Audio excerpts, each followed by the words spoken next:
The festival opens on Thursday night with a bonus event, and it's a rather extraordinary bonus event. It's a performance of a piece by a composer named John Luther Adams. Not John Adams, but John Luther Adams, who lives in Alaska, and it's a piece that he wrote several years ago as a wedding present for the percussionist and conductor Steve Schick, who played in The Winds of Destiny, who will direct this piece. It was written to be performed outside, and it's written for, you ready for this, 9 to 99 percussion players. It's 80 minutes long. We'll use about 45. The piece is spatial, and it'll be performed at 5 p.m. on Thursday night before the evening concert, and it will take place all over Libby Park and the Libby Bowl.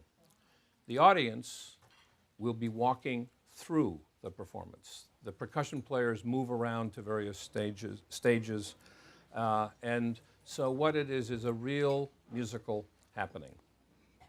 And on Thursday night, the regular concert will feature, the big work will be the Charles Ives Concord Sonata, played by Marc-Andre Hamelin, who said he really wanted to do that piece. He believes in it strongly. He's been performing it since age 15.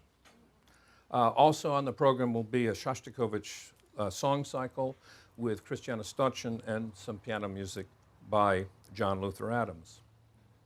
On Friday night, you will hear an incredible work written by Reinbert de Leo, and it's called in English In the Merry Month of May.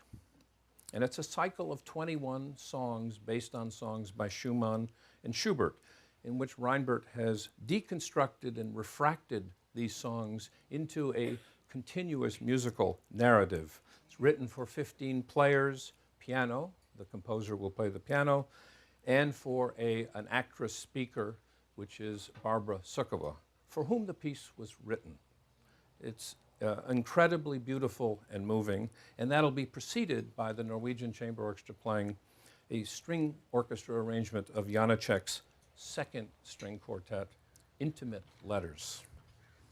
There'll be a late night, 11 p.m., what I call reverie bonus event in the Bowl, featuring piano lullabies by Norwegian composer Brent Sorensen, music by Busoni, Mahler Ruckert Lieder, and an amazing piano quintet by Schnittke with Leif Ove, Marc-Andre, members of the Australian Chamber Orchestra, and Christiana Stotchen.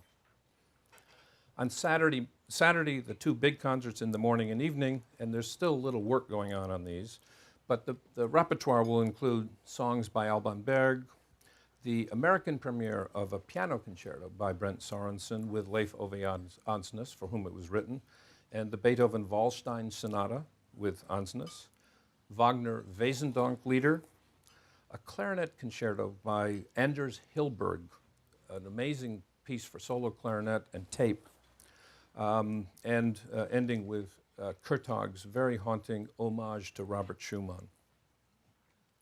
And another late night concert on Saturday night with the Norwegian Chamber Orchestra playing the other Janacek string quartet, which is called the Kreutzer, in a semi-stage version with readings from Tolstoy and interjections from the Beethoven Kreutzer Sonata.